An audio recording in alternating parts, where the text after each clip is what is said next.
자, 우리 옆에 사람 축복하십시다. 주일 오전의 말씀을 따라 축복해 주세요.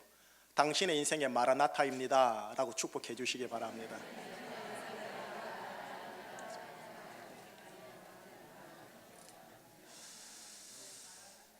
예, 여러분들의 인생과 가정과 우리 교회의 마라나타가 좀 되어야겠습니다. 그래야 충신이 우리 제주 전체를 향하여 이 마라나타의 강물을 흘려보낼 수 있을 것 같아요. 자, 우리 1절을 시작할 때요, 나오는 단어가 있어요. 유업을 이을 자, 그 동그라미. 그 다음 끝절이죠. 7절 마지막에 나오는 단어 하나가 있습니다. 뭐냐면은 유업을 받을 자, 동그라미. 두 단어가 앞뒤로 샌드위치 기법으로 그 단락을 톡 감싸고 있죠. 이 샌드위치 기법, 유업을 이을 자, 유업을 받을 자 했는데요, 헬라가 원래는 동일한 단어예요. 헬라로는 클레로노모스라고 해요. 우리나라 말로 하면 한 번에 상속자. 따라해 주세요. 상속자. 예. 앞뒤로 샌드위치 기법으로 상속자, 상식조에서 그 내용을 쏙 감싸 안고 있는 거예요. 자, 이 상속자라는 단어가 갈라디아서에는 총 3번이 나와요. 3번. 오늘 본문에 처음과 마지막 2번이 나오고요. 그리고 앞장인 3장 마지막 절에 나와요. 29절에. 한번 읽어보십시다. 우리가 4장 1절부터 읽었는데 3장 29절 같이 읽어봐요. 시작. 너희가 그리스도의 것이면 곧 아브라함의 자손이요 약속대로 유업을 이을 자니라. 유업을 이을 자, 예, 상속자입니다. 이렇게 상속자라는 단어가 갈라디아서 총 3번이 나와요. 3번. 상속자. 뭐 아시죠? 상속자. 여러분, 상속자가 되기 위해서는 종이면 안 돼요. 상속자는 아들이어야 해요. 여러분, 구약과 신약 성경 통틀어서 상속자라는 단어가 제일 먼저 등장하는 곳이 어디냐면은 하나님과 아브라함의 대화 가운데 등장을 해요. 그때 처음 상속자라는 단어가 등장을 해요. 창세기 15장에 가면요, 하나님께서 환상 중에 아브라함에게 말을 합니다. 아브라함아, 두려워하지 말거라. 나는 네 방패요 너의 지극히 큰 상급이니라 라고. 그러더니 아브라함이 말을 하죠. 주여, 저는 자식이 없사오니 나의 상속자는 이 다메섹 사람 엘리메섹이니이다. 주께서 내게 씨를 주지 아니하셨으니 내 집에서 길린 이 자가 내 상속자가 될 것이니이다 라고 얘기를 해요. 이 엘리에섹이 누구냐면 이 아브람 곁에 늘 함께하면서 충직한 종의 모습으로 엘리에섹이 잘 살아온 친구입니다. 그때 하나님이 이제 재차 대답을 해줘요. 그 사람이 네 상속자가 아니니라.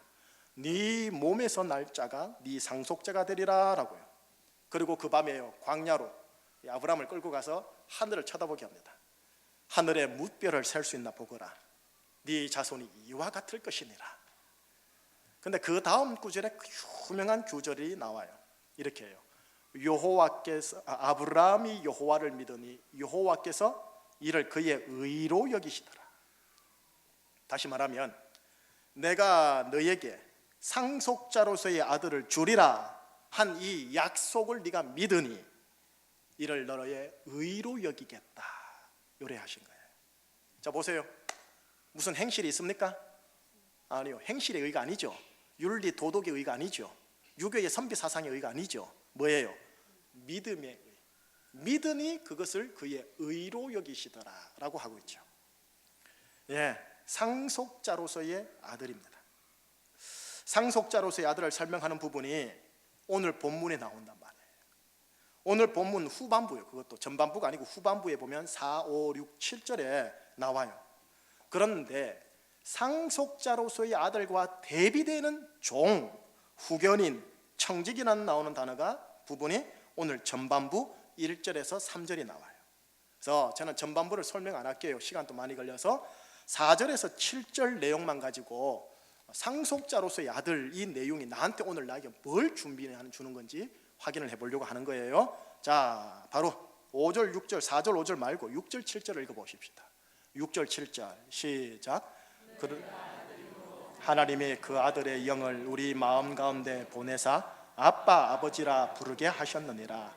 그러므로 네가 이후로는 종이 아니요 아들이니 아들이면 하나님으로 말미암아 유업을 받을 자니라. 6절 처음 이렇게 시작합니다. 너는 아들이다. 너희는 아들이다. 그리고 7절 마지막은 이렇게 마무리하죠. 유업을 받을 자다. 다시 말해 상속자다. 이 둘을 합치면 뭐예요? 너는 아들이며 상속자다. 이 소리죠. 아브라함처럼 이것을 믿으면 이를 여러분들의 의로 여겨주겠다라는 말씀이에요. 자, 한번 물어보죠. 여러분들은 하나님의 아들이며 상속자인 것을 믿습니까? 자, 그렇다면 나를 하나님의 아들 그리고 상속자로 만들기 위해 하나님께서 친히 행하신 게 뭔가 좀 보십시다. 이제 그게 바로 앞에 구절인데 일단 설명해 드릴게요. 뭘 행했느냐? 하나님께서 우선 아브라함의 이야기를 다시 얘기해 드릴게요. 여러분, 지금 아브라함에게 아들이 없습니다. 그 종 엘리에셀만 있습니다. 아브라함이 그 스스로 무언가 열심히 해도 그는 아들을 가질 수 없는 구조입니다. 왜? 아내 사라의 태가 이상이 있었던 거죠. 그런데 때가 차매 하나님이 그 아들 이삭을 보내사 여자인 사라에게서 나오게 하십니다. 자, 여기까지요. 아브라함이 한 게 있어요, 없어요? 없습니다. 모든 것 하나님이 하셨습니다. 하나님께서 때가 차매 이삭을 보내사 아브라함의 아들로서 상속자로서 친히 준비하셨습니다. 그러니까 이삭을 얻은 건 오직 하나님의 은혜지요. 아브라함에게 있어서 마찬가지입니다. 때가 차매 하나님이 그 아들 예수 그리스도를 보내사 여자에게서 나게 하십니다. 그리고 때가 이름에 예수 그리스도께서 우리로 여러분 한 분 한 분으로 아들의 명분을 얻도록 하기 위해 십자가에서 피 흘리셨습니다. 이걸 우리를 속량하셨다라고 합니다.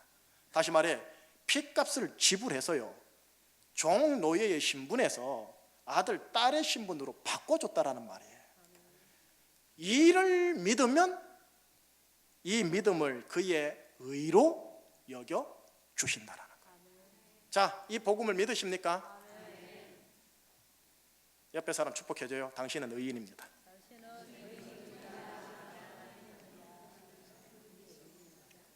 자, 여러분들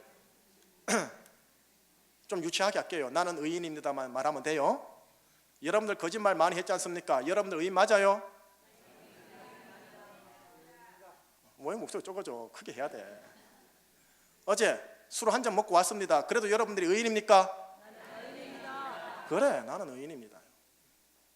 내가 방금 예배당 오기 전에 18 했습니다. 여러분 의인입니까? 나는 의인입니다. 예, 지금 이 유치하지만 이 유치함이 진짜 믿음으로 성령에서 들어가야 돼요. 그러면 진짜 윤리적 의인됨이 시작되는 거예요. 이게 견고한 진이에요. 이게 안 뚫어지는 거예요. 그래서 한 번 깐데 또 까는 거예요. 왜? 낙수요, 낙수. 한 방울 한 방울 떨어질 때 그게 어떻게 됩니까? 반석이 뚫려버려요. 자, 정리를 할게요. 예수 그리스도가 나로 하여금 아들의 명분을 얻도록 하기 위해 십자가에서 피 흘리셨습니다. 이를 믿으면 나는 하나님의 아들이 되고 그 다음 뭐가 된다고요? 상속자가 됩니다. 하나님 의의 사람이지만 상속자, 오늘 본문에 의하면 이를 복음이랍니다. 이 복음을 믿으면 나를 의롭다 여겨주겠다라는 거예요. 그래서 여러분들과 나는 의의 사람이요 아들이요 상속자가 된 거죠. 아브라함처럼 우리가 한 일이 없어요. 여러분 모두 다 하나님 아버지께서 준비하신 겁니다. 우리는 하나님 아버지께서 준비하신 잔치상에다가 내 숟가락만 딱 놓고 그걸로 먹었을 뿐인 거예요.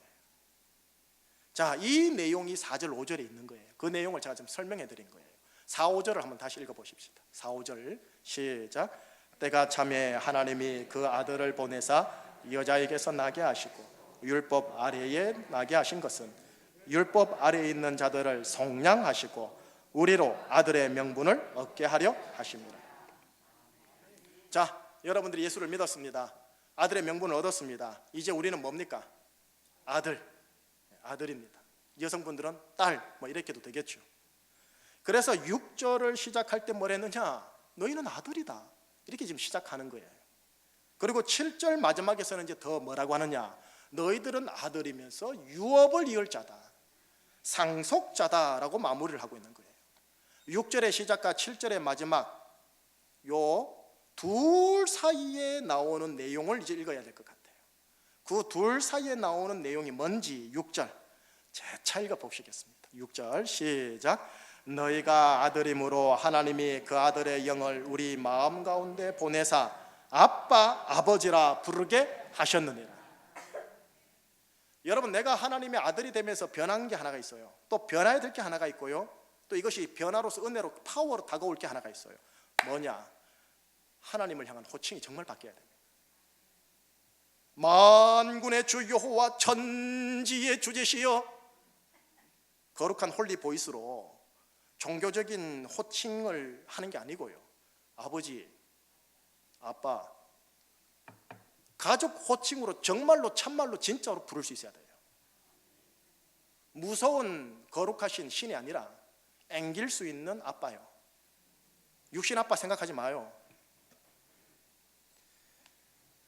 아빠, 아버지라는 가족 호칭, 오늘 6절에 보니까 이 뭐냐? 그 아들의 영을 우리 마음 가운데 보내시면 우리가 이 아빠, 아버지라 부르게 된다고 그래요. 다시 말하면 성령이 우리 마음 안에 내주하시기 때문에 우리가 아빠, 아버지라고 합니다. 아버님도 아닙니다. 아버지. 결국 우리가 복음을 믿어 하나님의 아들이 되어 아빠, 아버지라 부를 수 있는 것, 하나님께서 아들의 영을 우리에게 보내셨기 때문에 가능하다라는 소리예요. 여러분들은 기름 부음 속에서 더 가능해져야 돼요. 실은요. 아들의 영을 보내지 않았다면 하나님을 향해 아빠라고 부를 수 있는 아들이 될 수 없습니다. 복음이 믿어지지 않게 되겠죠. 따라서 결국 복음을 믿는 나의 믿음조차도 하나님께서 아들의 영을 친히 보내주셔야만 가능하다라는 결론입니다. 무슨 말입니까? 내가 지금 예수님을 믿는다고 하는 믿음조차도 뭐란 말이에요? 하나님의 은혜라는 거예요. 예수 그리스도가 우리로 아들의 명분을 얻도록 하기 위해 십자가에서 피 흘리셨습니다. 이를 믿으면 나는 하나님의 아들로서의 상속자가 됩니다. 이 복음에 대한 믿음조차도 내가 주체적으로 믿습니다라고 고백하지만 내 주체 의지 이면에서 하나님의 은혜가 역사하셨기에 내 이 믿음 의지가 발동했다라는 소리예요. 목사님, 성령님 찌릿찌릿한 거 못 느꼈는데요. 상관없이 역사하신 거예요. 아들의 영 성령께서 내 마음에 활동하셨기에 내 믿음 의지가 가능했다라는 말이에요. 자, 다시 이 표현을 인간적으로 표현할게요. 하나님이 친히 준비하신 복음을 내가 주체적 자아의지인 내가 믿음으로써 나는 아들의 명분을 얻었고 이제 아들이 되었습니다. 그래서 아버지를 향해 아버지, 아빠라고 부를 수 있게 되었습니다.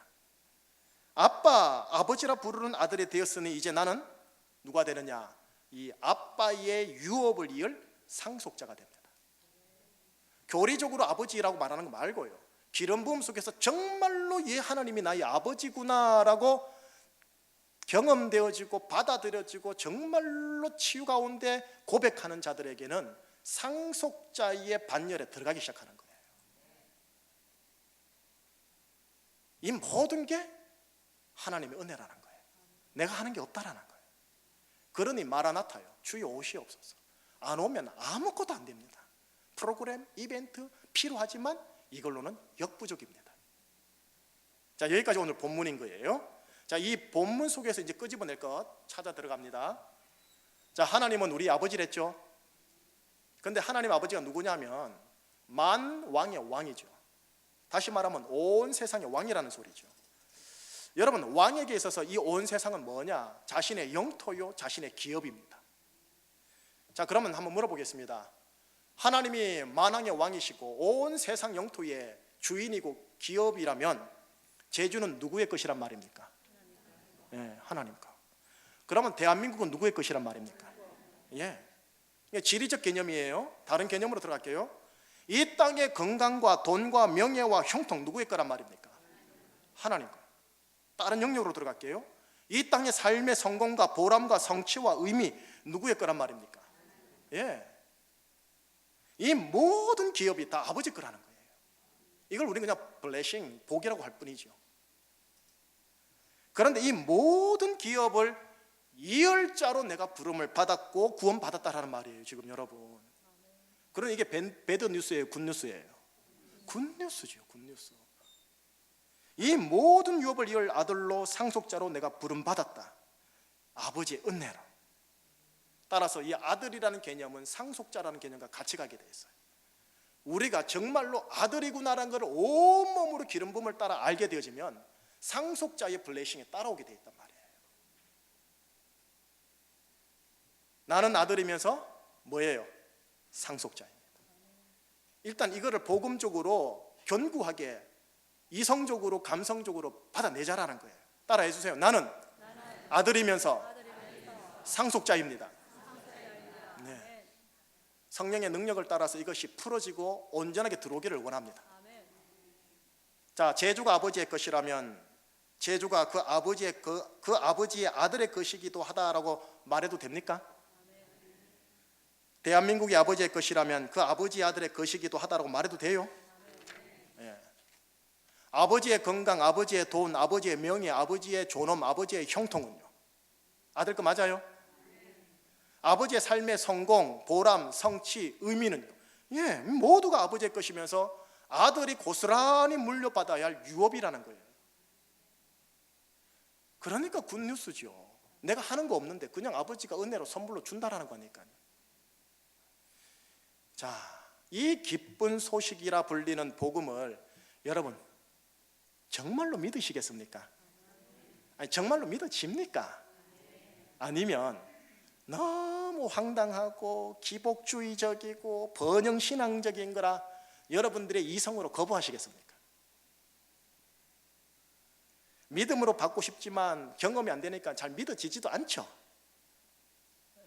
고개 끄덕이시네요. 예, 압니다. 제가 유도 질문한 거예요. 너무 황당하죠.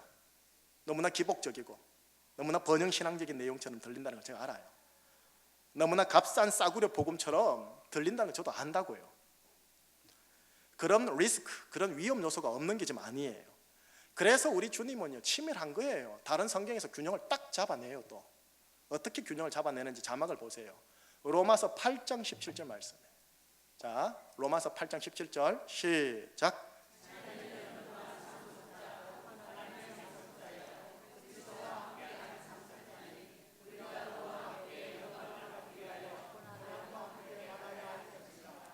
우리가 그리스도와 함께 상속자로서 그의 영광을 받기 위하여 무엇도 함께 받아야 할 것이니라. 그리스도의 고난. 그리스도와 함께하는 상속자로서 그 영광을 받겠지만 그리스도의 고난 또 함께 받을 것이니라. 자, 이런 표현이 있습니다. 왕관을 쓰려는 자 그 무게도 견뎌라. 왕관에는 그만큼의 위엄과 명예와 힘도 있지만 그 못지않은 무게와 책임감도 있습니다. 하나님은 왕이십니다. 세상을 기업으로 가지고 있기에 세상을 경영하시는 분, 경륜하시는 분입니다. 이를 하나님의 경륜이라고 그래요. 하나님은 창조 이래 태양이 동쪽에서 띄워서 서쪽으로 지게 하는 자연의 경륜에 있어서 한 번도 실수가 없으셨고 그 책임과 신실함을 게을리한 적이 없으셨습니다. 성실 그 자체였습니다. 아, 오늘은 너무나 내가 바쁘고 힘드네. 1시간 정도 늦게 태양을 떠오르게 하자. 내가 태양과 하늘과 자연의 왕인데 누가 뭐래 해? 라고 말한 적이 없었습니다. 남들은 다 잠들어도 왕이신 그분만은 항상 먼저 일어나 태양을 준비시켰고 지켰고 태양을 정시에 떠오르게 하셨습니다. 여러분, 이게 왕입니다. 왕관을 쓰고 있는 분이었기에 그 무게를 같이 짊어지신 거예요. 이 왕의 아들이 이 왕을 보면서 무엇을 배웠을까요? 참 아버지도 모든 권력을 다 가지고 있는 자연의 왕이신데 누가 뭐라 하지도 못할 텐데 그런 거 하루 좀 게을리해도 되지 않나? 아니 왜 종보다 먼저 일어나서 저렇게 혼자 생고생이야? 라고 말할 수 있는 부분 아닌가요? 아마 그러면 왕은 아들에게 이렇게 부드럽게 말할 겁니다. 아들아, 이게 왕의 역할이니라. 세상의 왕은 종과 수하를 부려 일을 맡기겠으나 나 세상의 왕 만왕의 왕은 그렇지 않나니 왕은 기업으로부터 섬김을 받으려 함이 아니라 도리어 그 기업을 섬기려 왔느니라. 어디서 많이 들어본 말씀 같지 않으세요? 만왕의 왕 대신 예수 그리스도께서 하신 말씀이에요. 자막 다시 한번 보십시다. 마태복음 20장 25절에서 28절 말씀 한번 쭉 길지만 같이 읽어봐요. 시작. 예수께서 제자들을 불러다가 이르시되 이방인의 집권자들이 그들을 임의로 주관하고 그 고관들이 그들에게 권세를 부리는 줄을 너희가 알거니와 너희 중에는 그렇지 않아야 하나니 너희 중에 누구든지 크고자 하는 자는 너희를 섬기는 자가 되고 너희 중에 누구든지 어떠함이 되고자 하는 자는 너희의 종이 되어야 하리라. 인자가 온 것은 섬김을 받으려 함이 아니라 도리어 섬기려 하고 자기 목숨을 많은 사람의 대속물로 주려 함이니라. 아들로서 상속자로서 취하게 될 왕관이 있습니다. 왕관에 합당한 명예와 영광과 존엄이 있습니다. 그러면서 동시에 짊어지고 견뎌야 할 무게도 있습니다. 이것이 바로 왕이요 왕의 아들이요 왕의 성석자의 거룩한 운명 데스티니입니다.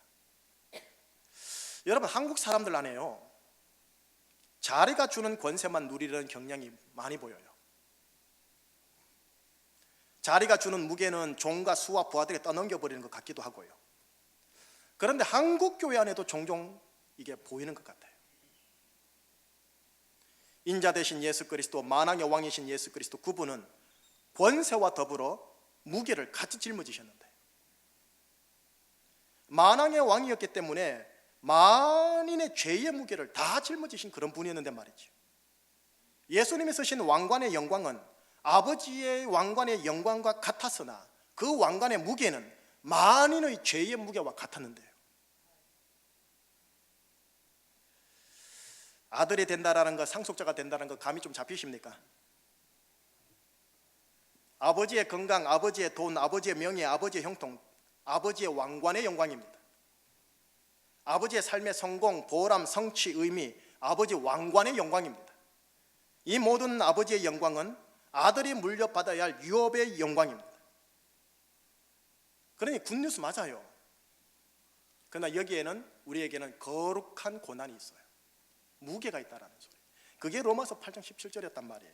자녀이면 또한 상속자, 하나님의 상속자요 그리스도와 함께한 상속자니 우리가 그와 함께 영광을 받기 위하여 고난도 함께 받아야 할 것이니라. 무슨 고난일까요? 저는 이렇게 풀어볼게요. 자기 부인, 자기 낮아짐, 자기 희생, 자기 눈물, 자기 근면, 자기 성실, 자기 헌신, 자기 책임, 이 모두가 왕관이 지는 무게입니다. 왕관이 지닌 고난이란 말이에요.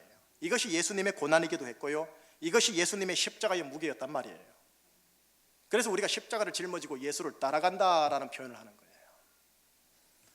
따라서 은혜의 사람들, 의의 사람들, 아버지 아들들은 아버지의 기업의 영광과 기업의 무게 혹은 기업의 고난을 같이 받아야 하는 상속자로 부름받은 거예요. 자, 무게가 싫으니까 왕관 안 받으려고 하죠. 그래서는 안 됩니다. 받아보십시오. 좋습니다.